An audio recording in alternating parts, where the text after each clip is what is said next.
Hello and welcome to ResellQueen Chronicles. I am Tiffy T the ResellQueen, your host.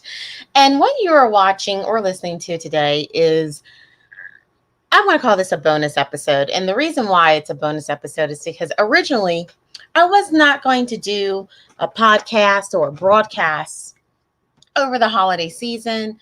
You know, it's so much going on with the coronavirus. You know, I know for me, I'm not able to travel the way that I would normally. So I'm staying at home, having a very small event with family, with my immediate family here.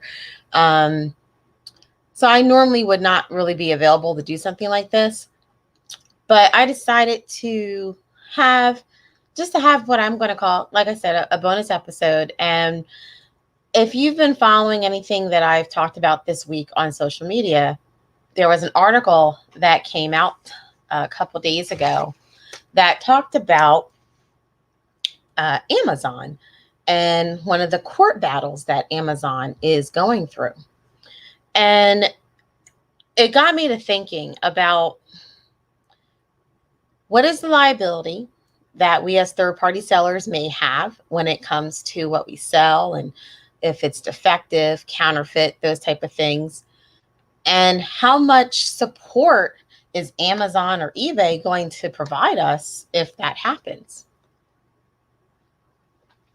So I just wanted to go over a couple things that I found.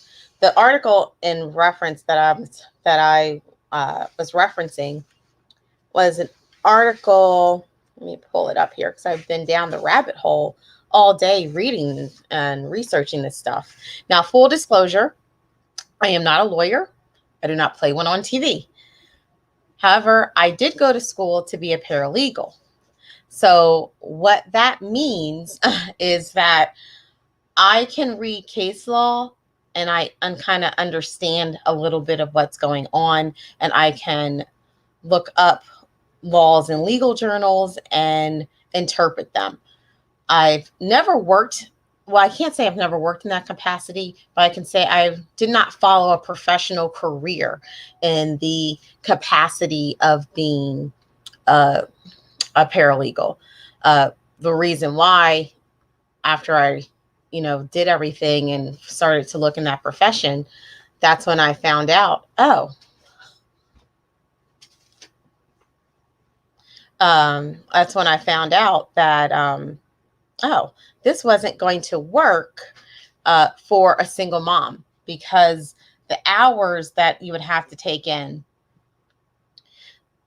would really, it didn't work for me being a single mom. So I ended up in banking. And if you've ever watched me or on this channel, or if you've watched the interview that I gave about a couple weeks ago on a Reseller's Passions channel, I discussed what I used to do in the finance world, how I worked in banking, things like that. That was more conducive of a schedule for me as a single mom. You work 9 to 5, you're off the holidays. Being a paralegal, I could be in the office all night researching different cases for the lawyers to argue with, for their precedent. And that just wasn't going to work for me at that time. So I say all that just so that you can understand a little bit of where I'm coming from and why I'm pointing out certain things. Again, I am not giving out legal advice because I am not a lawyer. However, I can read an article and read what the author is putting down in reference to how you need to keep yourself from having any problems with your seller account. And beyond your seller account, hopefully not have to worry about litigation for a product that you sold, not that one you manufactured, that you sold. Because in my thought process, I would always think, well, if I go to the store, let's say I'm just going to name a store and say Walmart or Target, and I buy a product and let's just, for instance, say it slapped me in the eye. I wouldn't sue Walmart or Target just because they happen to be the place that I purchased it from. If it caused me such horrible injury, I would sue the manufacturer. However, the way laws are written, according to what jurisdiction you're in, you can sue the seller because the seller is supposed to know that there is not a reasonable harm. It's not that the product is not going to provide reasonable harm to the consumer. So that's actually one of the reasons why there's certain things I stay away from as a seller. One of the things I stay away from as a seller are baby products. I don't sell a lot of baby products. And I'm going to tell you why. They're always going to be some type of recall on them. Because unfortunately, the way that they're made cheaply. And unfortunately, somebody's child is going to get hurt because if you are a parent, rather, children get into things, they get into situations that you've never even thought of. And you're like, how the heck did he get entangled in this? How did that happen? Think about like IKEA. For a long time, if you know IKEA is a huge superstore where you can buy all your home furnishings and things like that. But it's mostly put it together yourself. So it's a do-it-yourself place. So you buy the things at a cheaper cost and you take everything home, you put it together yourself. Well, there was an issue with IKEA with some of their dressers that would be for a children's room, that because, we fill the dressers up with our children's clothing, that sometimes the dressers would tip over if you were to pull out a drawer too far, or if a kid was to lean on it or something like that. And there were, unfortunately, I believe a few deaths that occurred from that. And the solution that IKEA came up with was these, I want to call them, I'm probably going to butcher what it is, but I want to call it like brackets that you would screw into the wall to help steady the product, so that if there was a tip or something like that, it wouldn't fall onto the child. That was a remedy that they had to come up with because that was an issue that was happening with the product. Now, that's not something I would have foreseen. However, I am not in the dresser making business, so maybe that's something they should have foreseen.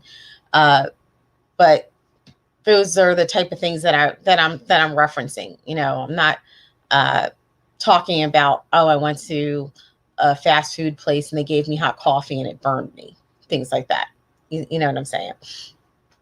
All right. So I'm just going to read a little bit of part of this article that I found. Let me pull it up here. As I said, if you follow me on social media, I posted probably part of the article. Well, actually, the article was more of a blurb, and so I had to go get more information on the exact case, and that's where I found out what was going on. So let's see here. So courts, now keep in mind, these are things that are happening in several different states.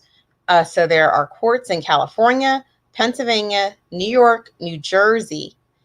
They have split when asked if Amazon counts as a seller under product liability law. Now the question has landed at the Texas Supreme Court. So Amazon will have to argue before the Texas Supreme Court about why it shouldn't be liable for injuries for unsafe products that people buy from third-party sellers that use its marketplace. So what does that mean in regular layman's terms? Amazon is going to court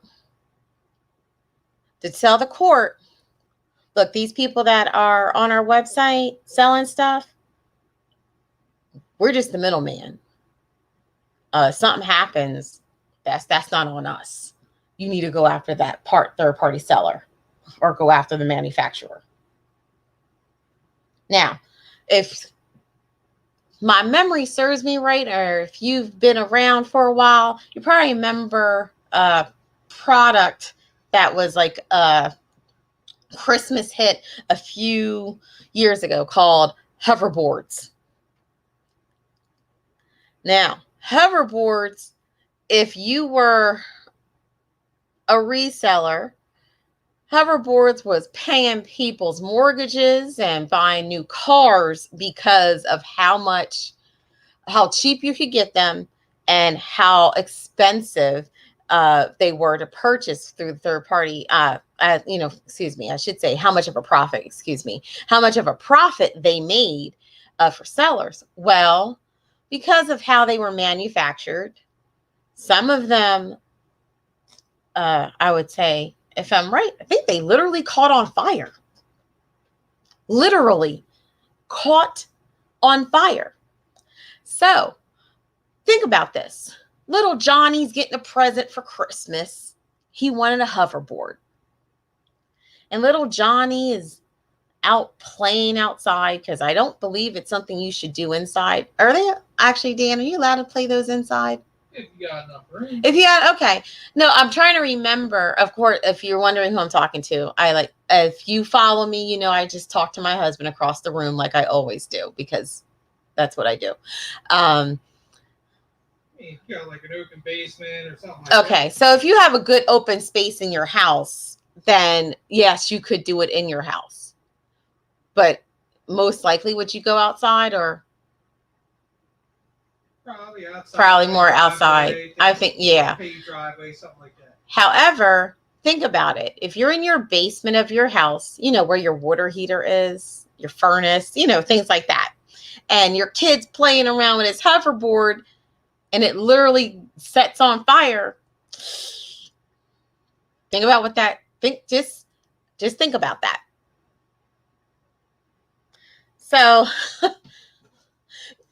I'm not telling you guys these things to scare you or to even have you be like, oh, I'm not going to sell online. I'm not going to do that. I'm afraid. No, I believe in being informed and also understanding that everything that glitters is not gold. So I want to give you guys like just a couple things to kind of help you, so that if you ever come across a situation where you've sold something and a person is claiming that the product did harm to them, what you want to do, I want to give you some steps that you want to do to help you out in that situation. So the first thing you want to do is you want to be like accurate and detailed descriptions about on the products that you're selling. So if you think about it, a consumer, they don't get to see, feel, touch, breathe, smell, whatever the product online. They are going off of the description that you provide. So if you don't provide a clear, detailed description, and they get the item and they go to the description to claim that's not what was on here, you see what I'm saying? So think about that.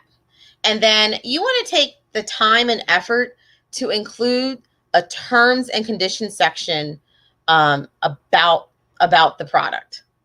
So you want to include any terms and conditions about limit of liability clauses, which can put a limit on the amount of money that an unsatisfied customer can receive. Why? Because it was already out there. So that's like where you also want to reference, warranty information, any information on support, listing, a disclaimer. And you can add that at the end of the listing. You can put like a little star asterisk by it or something like that.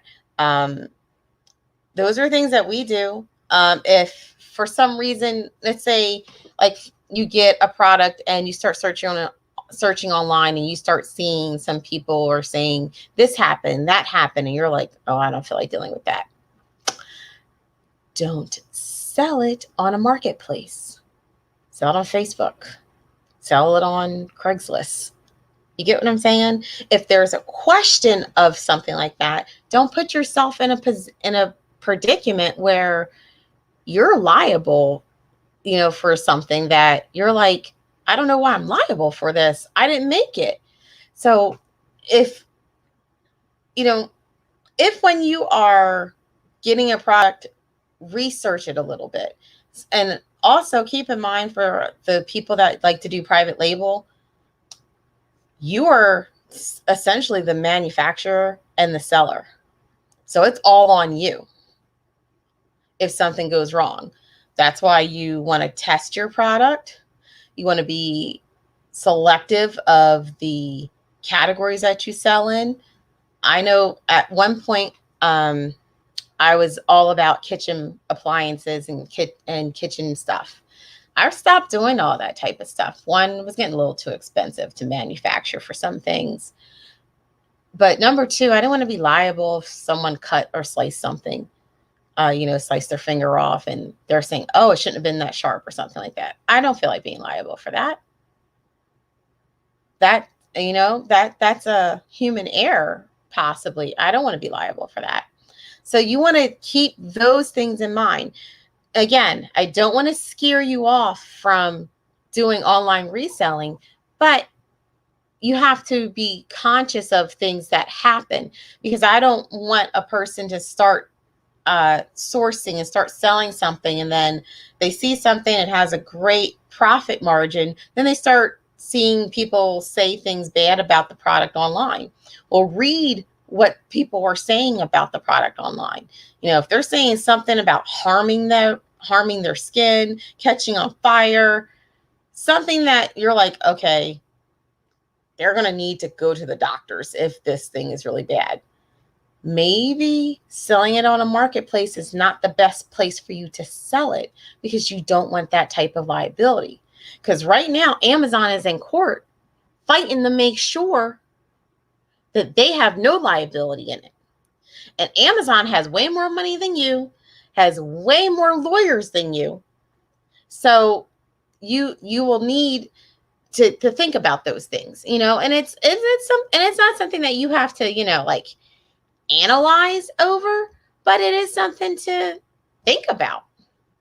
So those are just, something I just want to talk to you about. And the next thing is, do your due diligence in researching and complying with consumer regulations.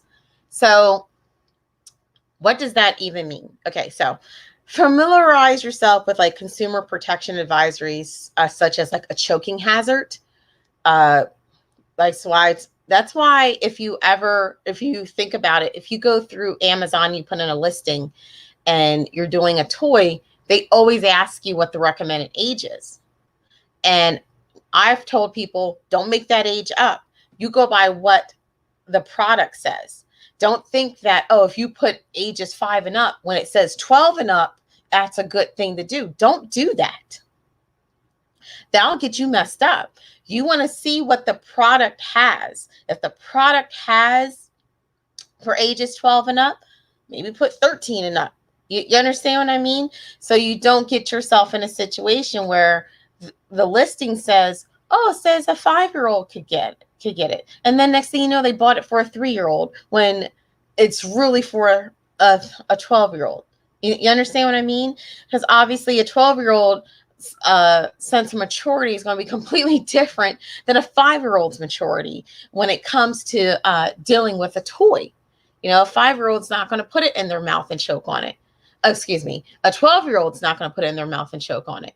Maybe. But more than likely, a 5-year-old will. So think about those things. And don't, again, not trying to scare you off, just want to keep you informed. So, things that say children must have adult supervision when using this product, that's another thing. If you see that on the packaging, add it to the listing. Now, you may say, it's on the packaging, blah, blah, blah. Keep in mind, people are buying this online. So they don't, even if you have a picture, trust me when I tell you this.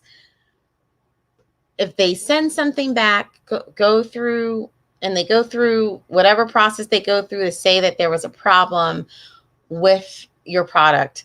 If you don't have that on your listing, there you go.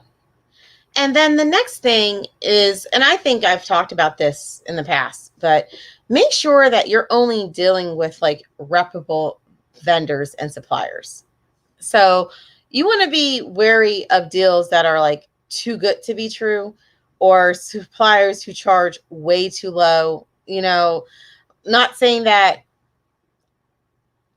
every deal is going to be something that messes you up, but you kind of want to keep in mind, okay, if they're selling me this for 200, but I know it goes for 1,000, how much did they get it for? How come they're only charging me 200? 1 + 1 is not equaling 2 there, because if I'm trying to sell you something that I know has a value of $1,000, I'm at least going to charge $500 or $750. You get what I'm saying? So I just wanted to put that out there. Do research, ask around, and if you're like, oh, I don't know who to ask, let me tell you, Facebook. You can go in any Facebook group for liquidation or retailers, third-party sellers, and say, has anyone ever worked with company such and such? Trust me when I tell you, you'll get a whole book and you'll know what you're dealing with. So those are just a few things that I wanted to go over with you guys as we end the year and start the new year of 2021, so that you can keep these things in your mind as you're sourcing, as you're listing, and you can really check over the product. So if you have a product, I want you to not just, scan it, pull it up, and do your listing. Look over it. See if there are any hazards or any advisories that are on the packaging. Add that to your listing. Those type of things will be very helpful for you and helpful for the consumer. So it's really as simple as taking a few looks and doing a little bit of research on the product. That's really what it is. And that's why I wanted to do this bonus episode, just as a way to help you guys with, with making decisions and making sure that you're making decisions for your business that doesn't cost you down the road. And you may say, well, why aren't you talking about this in January? Well, I have lots of things coming up for you guys in January, interviews and other subjects that we'll be talking about, but I wanted to make sure that I got this out. So I figured this would probably be the best time for a bonus episode. And we will be right back after this. Meet Jamie. Jamie is super excited. No, she didn't win the lottery. And her boyfriend didn't just propose. No, she didn't just save money on her car insurance. Jamie just started her own virtual online tax business with one-stop taxes for free. Come see what all the excitement is about. Visit ttracy.myonestoptaxes.com. And we are back.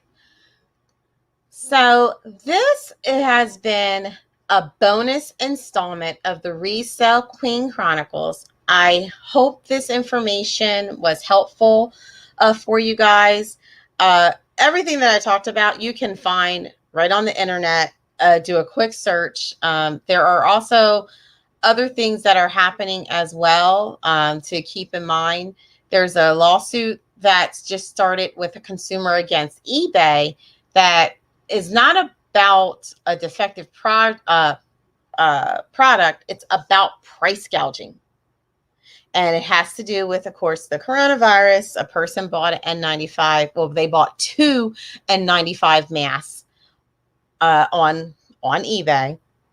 And the price that they paid was 300% times higher than what it would have been at a regular store. Now, I'm not going to go into why a person was able or should have been able to buy a 95 mask, because I was under the impression, and I could be wrong, I was under the impression that the general public was not supposed to have that because they wanted that for the medical personnel. And from the article that I read, the person is not medical personnel at all. However, they are an essential worker, and they purchased that on their own for them to use at their position. So I will keep abreast of what happens with that. I believe this started in May. I haven't really seen anything else really progress on that. You know, in this pandemic, unfortunately, you're going to find those people that are taking advantage. Hell, even myself, I got taken advantage of during this pandemic, of trying to buy household items and things that would normally be at the store that's not at the store. I saw something really quick. I did not check like I would normally to buy it, because I wasn't buying it for business. I was buying it for my own personal home, and I got ripped off. Of course, go through PayPal, thankfully. But, you know, it happens just like that. So you don't want to be part of the rip-off posse, as I like to call it. You know, you want to make sure that you're providing value, but also make your money. Now, I know there's people out, you know, when the PS5s came out, it was a big thing that, you know, third-party sellers were in line to buy them. I know that a lot of, I believe Walmart, I read an article that they spent a lot of money to make sure that through their website, third-party sellers, or I should say bots, third-party seller bots, weren't able to buy the PlayStation 5. So that really meant that they had to get in line, literally, to buy it. You know, and then now it's, you know, they have them online for these crazy prices. If a person really wanted it, they could have went in line too.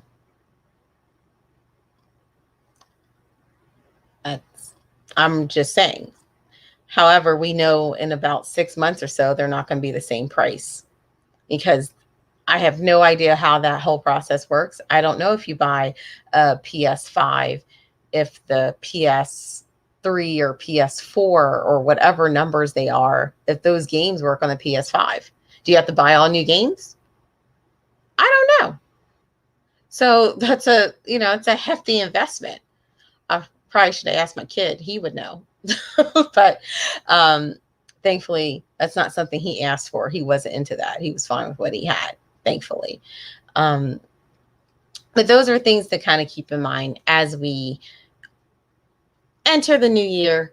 I want everyone to have a successful 2021. Live, love, and learn, and grow to our wealth in 2021. And this has been an installment of the ResellQueen Chronicles. I really hope that you got something out of this bonus installment.